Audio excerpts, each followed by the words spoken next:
Tapi ketika ini dilakukan oleh penegak hukum ada pemberatan. Nah, kira-kira tuntutan ya bisa di angka 10 tahunan lah kira-kira kan gitu. Tapi jangan kemudian kita menjudgment harus 10 gitu.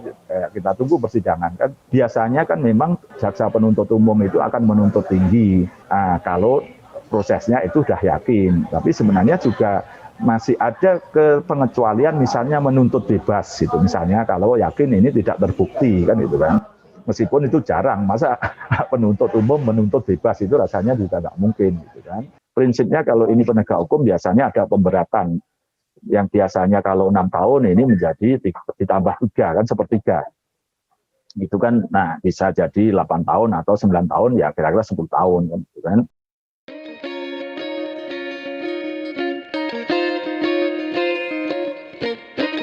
Halo Tagarians, para penonton setia Tagar TV dan juga pembaca setia Tagar ID. Ketemu lagi sama saya, Cory Olivia. Hari ini kita mau bahas tentang 2 petinggi polisi berpangkat jenderal yang didakwa jaksa dengan Undang-Undang Nomor 20 Tahun 2001 tentang pemberantasan tindak pidana korupsi karena diduga menerima suap dari terpidana kasus Bank Bali Joko Chandra.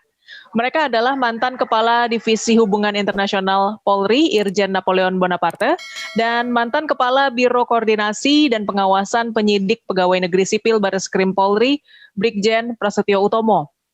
Mereka diduga menerima suap dalam bentuk dolar Singapura dan dolar Amerika yang jika dikonversi ke rupiah, Napoleon mendapatkan sekitar 6,1 miliar rupiah dan Prasetyo mendapatkan sekitar 2,2 miliar rupiah. Jadi totalnya mencapai sekitar 8,3 miliar rupiah. Suap itu bertujuan agar Napoleon dan Prasetyo menghapus nama Joko Chandra dari daftar pencarian orang yang dicatatkan di Direktorat Jenderal Imigrasi. Joko Chandra sendiri adalah terpidana kasus korupsi Bank Bali yang dijatuhi hukuman pidana penjara selama 2 tahun dan denda 15 juta rupiah subsidiar 3 bulan.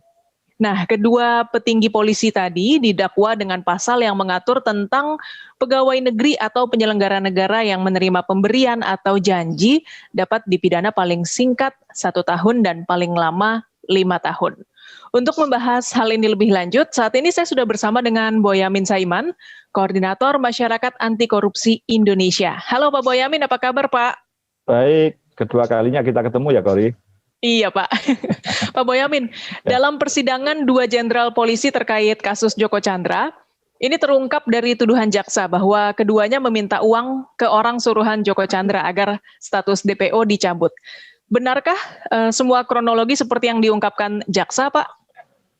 Hampir ya kalau 100% juga enggak lah ya, kira-kira kan begitu kan. Ini kan semua kita merekonstruksi apa yang peristiwa pernah terjadi dan itu kan berdasarkan alat bukti termasuk saksi kan gitu kan.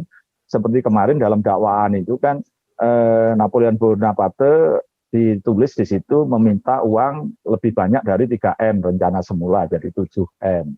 Nah, itu kan kemarin seharian kan terjadi saling lempar. Bareskrim ngomong itu tidak ada di BAP. Kejaksaan Agung ngomong itu berdasarkan BAP misalnya gitu kan.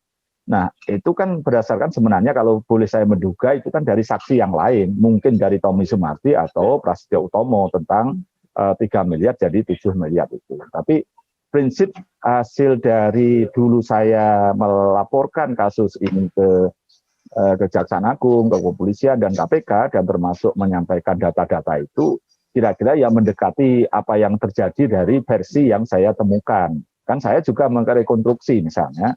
Dulu misalnya ke Bareskrim saya menyodorkan saksi dalam kasus Joko Chandra itu kan ya ada PS, ada PU, ada ADK, kemudian ada R kan gitu kan. Nah itu yang terkait dengan juga NB juga saya teruskan itu karena menyangkut saksi karena diduga terkait dengan surat penghapusan red notice misalnya. Tapi memang saya kan tidak pernah mengatakan ada uang gitu kan, tapi ini peristiwa penyalahgunaan, dugaan penyalahgunaan wewenang karena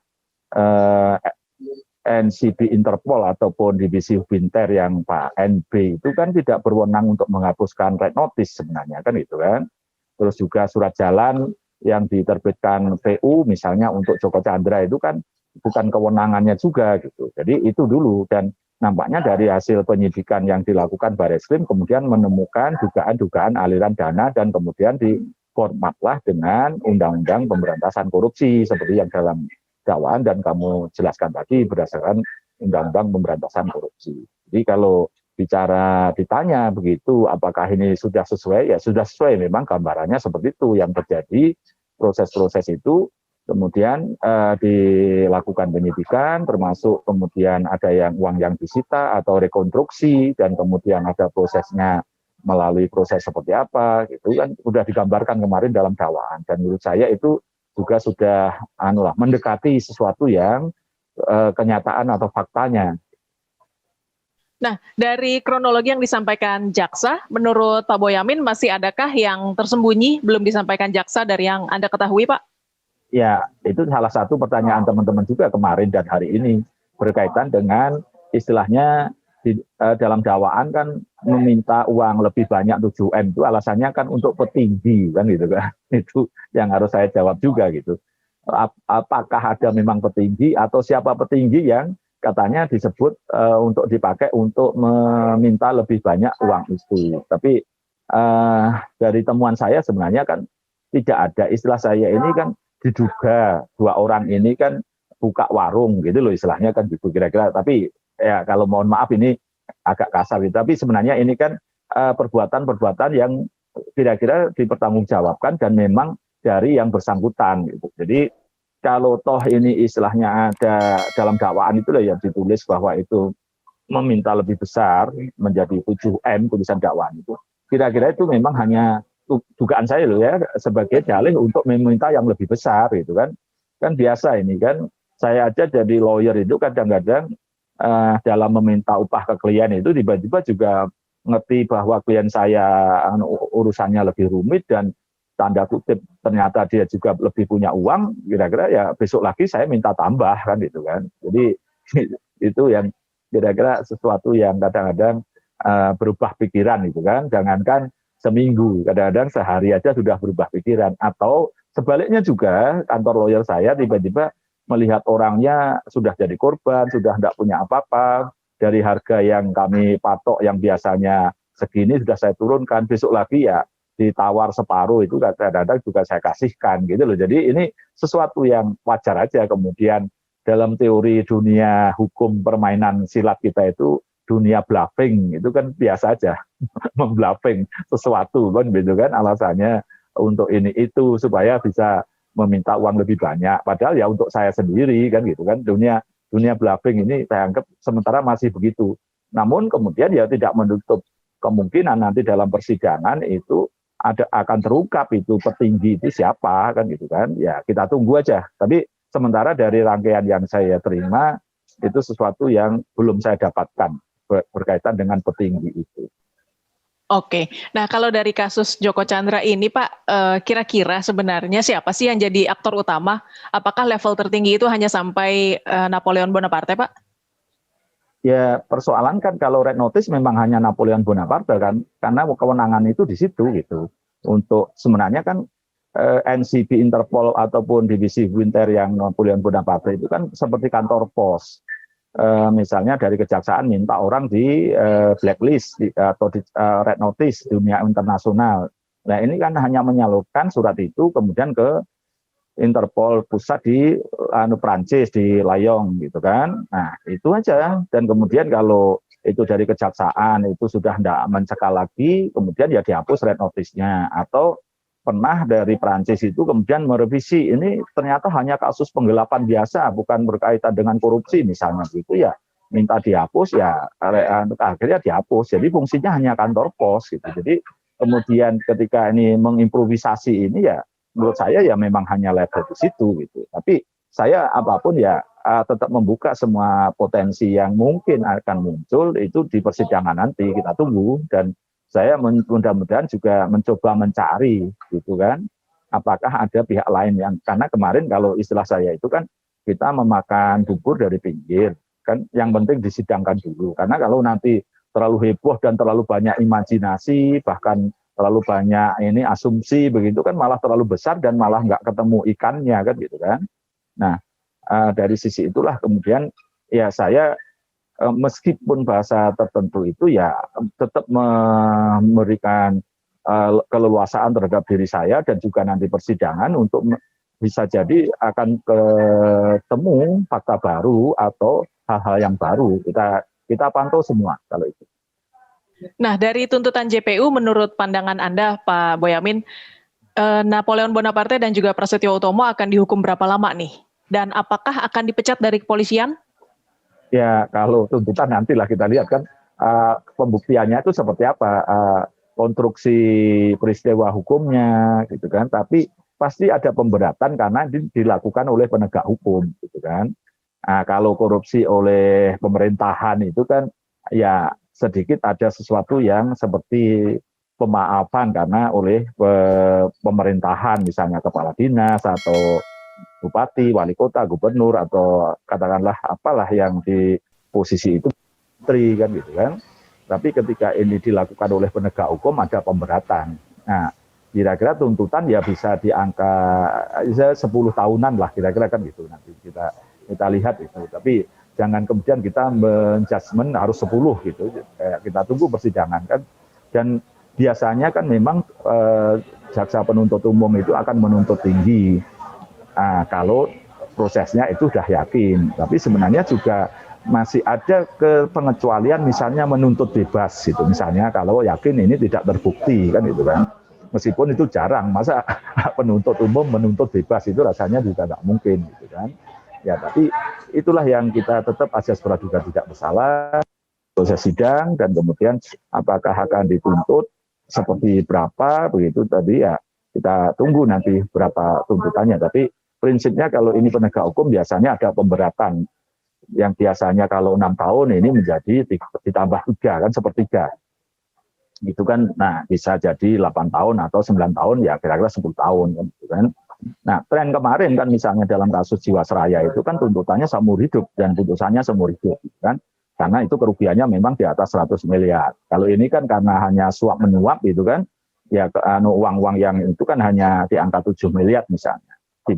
Tapi apapun kan ini bukan korupsi yang konstruksinya seperti Jiwasraya, tapi ini kan suap terhadap penegak hukum kan itu kan. Nah, dan ini kan juga kalau bicara tanya ini aktor intelektualnya siapa begitu ya, kembali lagi pada posisi siapa yang diuntungkan misalnya, atau siapa yang memang pada posisi tertentu ternyata yang diuntungkan ini adalah makelar-makelarnya, perantara-perantaranya. Mungkin Joko Chandra itu sudah nyaman di luar negeri tapi kemudian didatangi oleh oknum jaksa pinangki dengan dalih akan bisa membebaskan misalnya begitu kan. Sehingga Joko Chandra jadi terpesona atau terperdaya misalnya, sehingga dia juga korban juga bisa jadi di sini kan gitu kan.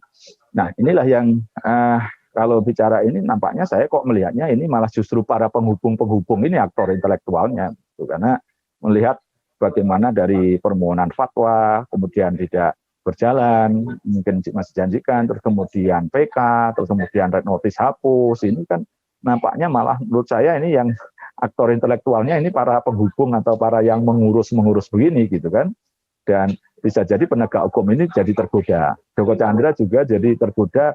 Ya memang kalau bisa bebas ya uang 7 miliar kali 2, 14, 20-an miliar mungkin kecil lah bagi Joko Chandra kan, kira-kira kan gitu kan. Jadi bisa aja Joko Chandra ini pada posisi yang tertipu juga gitu loh. Jadi kita lihat nanti proses persidangannya kan gitu kan. Meskipun tertipu ya tetap apapun dia yang bayar uang kan gitu kan. Ya kita tunggu nanti dalam tanda kutip di bahasa bukan hukum lah ya ini, dia korban juga gitu, korban didatangi pinangki, kemudian didatangi lawyer, didatangi oknum penegak hukum yang mengatakan ini bisa dibuka red notice-nya, nanti saya uruskan misalnya. Nah, dan juga perantara juga begitu mengatakan ini bisa misalnya kan. Nah, inilah yang posisi tertentu buktinya misalnya oknum yang perantara dengan pinangki itu AIJ itu bahkan pakai surat kuasa jual aset-asetnya Joko Chandra yang nilainya kira-kira gede banget gitu kan. Nah itu kan seakan-akan sudah diambil alih harta-hartanya Joko Chandra. Nah, dan ada dugaan ya juga misalnya akan diminta saham hotelnya misalnya gitu. Nah ini kan nampaknya malah justru yang bermain ini kan aktor intelektual ini kan pada posisi tengah di antara penegak hukum dan Joko Chandra itu kan malah. Itu loh kira-kira itu. Nah, Irjen Napoleon sejak menjabat sebagai Kapolres dikenal cukup berprestasi ya Pak ya. Tapi ternyata tersangkut kasus suap seperti ini. Menurut Anda Pak Boyamin, masih adakah polisi yang bersih? Ya, masih ada kok. Lah, memang dataku itu sebagian besar dari mana, Kori? Kan dari teman-teman penegak hukum dari level kepolisian juga ada, dari kejaksaan juga ada, dari KPK juga ada, dari bahkan instansi luar misalnya dari BPK saya juga punya gitu kan. Nah, dari sisi itu kan semua masih banyak yang bagus dan saya ketemu orang-orang itu juga baik-baik aja, tidak pernah ada urusan duit begitu, data saya dikasih dengan ikhlas tanpa berbicara yang lain-lain itu kan, dan levelnya mulai dari bawah sampai tinggi juga saya punya komunikasi itu, sehingga saya memudahkan saya karena buktinya saya one man show sendirian, detektif swasta ini punya banyak bahan dari mana kalau bukan dari penegak hukum yang masih baik dan bersih itu kan gitu kan. Tapi pertanyaan tadi ya belum aku jawab, misalnya apakah nanti diberhentikan, dipecat gitu ya. Kalau biasanya proses di kepolisian itu kalau sudah kena pidana biasanya dipecat sih, diberhentikan bahkan dengan tidak hormat, itu biasanya juga begitu gitu lah. Makanya ini kan ada proses ya istilahnya katalisator untuk menuju lebih baik. Kadang-kadang untuk menuju lebih baik itu kan kadang-kadang ada korban atau ada yang sakit atau ada yang jadi tumbal atau yang menjadi pada posisi menjadikan martir kan gitu kan. Nah, ini apakah kemudian bisa dianggap martir gitu atau bahkan atau yang pelaku yang kemudian dipunishment, kan harus ada selalu begitu. Untuk menuju sebuah negara atau perusahaan adalah untuk menuju baik itu kan selalu ada case kan gitu kan, sehingga menjadi pembenahan dan perbaikan-perbaikan kan gitu kan. Nggak bisa kemudian kita ini membuat konsep suatu negara yang baik seakan-akan diawang-awang seperti kurikulum, itu kan nggak bisa. Kurikulum aja pendidikan selalu dirubah untuk maju kan gitu kan ya. Artinya untuk menjadi sehat atau menjadi lebih baik itu kan kadang-kadang perlu sakit atau perlu ada suatu kasus gitu kan. Tinggal kita pada posisi mentreatment sakit atau suatu kasus itu seperti apa kan gitu kan. Kalau treatment kita salah kan menjadi lebih sakit atau menjadi lebih buruk. Nah, kalau ini konsepnya misalnya ini saya berusaha menyumbang negara meskipun hanya kecil gitu, tapi kan disambut juga oleh Kapolri, disambut oleh Kejaksaan Agung, oleh KPK, menjadikan satu kekuatan bersama untuk bersih-bersih. Dan ini mudah-mudahan habis ini tidak minimal tidak akan ada terulang lagi lah peristiwa ini, sehingga menjadikan bisa mengontrol semuanya. Jangan sampai kayak itu lagi loh ya. Kan itu saling mengontrol kan gitu kan. Jadi mudah-mudahan sumbangan saya kepada negara ini menjadikan lebih baik dan kemudian juga menjadi suatu evaluasi ke dalam bahwa ini nanti supaya tidak jebol surat jalan yang palsu atau surat jalan yang disalahgunakan atau penghapusan red notice yang disalahgunakan, pasti akan ada perbaikan-perbaikan bagaimana sistem pengawasan. Jadi perjalanan suatu perusahaan atau negara itu kan justru yang utama di pengawasan supaya tidak ada yang menyimpang, tidak ada yang membobol, tidak ada yang mencuri kan gitu kan. Jadi inilah yang sistem kita, tugasnya kepemimpinan manajemen dari suatu badan baik negara maupun suatu perusahaan ya gitu-gitu aja sih, nggak susah-susah amat kok sebenarnya pemimpin itu kan gitu kan. Oke, ini pertanyaan terakhir Pak. Ya. Mungkin seolah-olah seperti mengulang pertanyaan saya yang sebelumnya, tapi ini karena banyak juga netizen yang bertanya bagaimana sebenarnya internal polisi saat ini, terutama menyangkut penyelesaian kasus besar. Apakah masih rentan dimasuki politik uang? Ya, kalau bicara oknum ini masih banyak. Ini kan kalimat ini kan selalu tidak pernah terhapus dari benak kita semua. Kehilangan kambing tapi biayanya sapi. Kan gitu kan?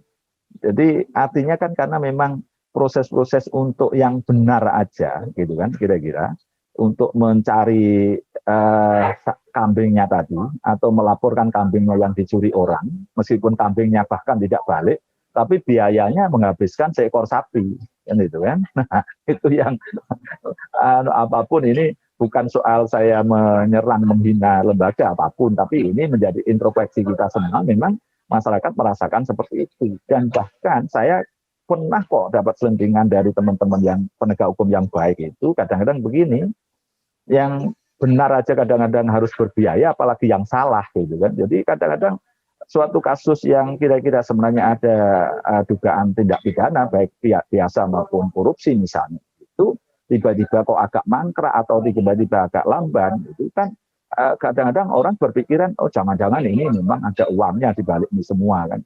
Dan istilah ATM berjalan itu kadang-kadang kan juga betul. Ada seorang dulu terdakwa yang sampai melempar sepatu kepada jaksa misalnya gitu, karena dia baru kemudian buka-bukaan belakangnya karena dia sudah habis biaya banyak tapi kok dituntut tinggi dan diputus tinggi gitu kan ya.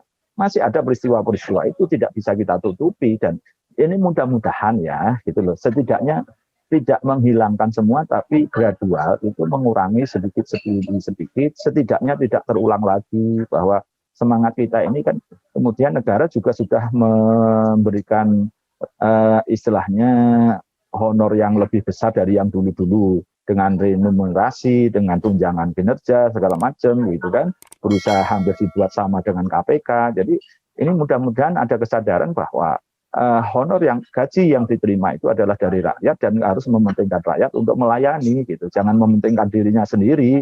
Itu aja yang pemikiran-pemikiran kita, mudah-mudahan ini bisa diterima. Dan kadang-kadang Kori, penyampaian saya itu kan kadang-kadang agak halus, agak sopan itu karena saya memahami kita dunia timur, kalau saya marah-marahi tiap hari malah ini jadi resisten dan malah mereka malah ngambek, dan lebih celaka lagi mereka jadi melawan kan gitu kan. Jadi ya kita memang gradual aja dan tahapan-tahapan kita penuhi.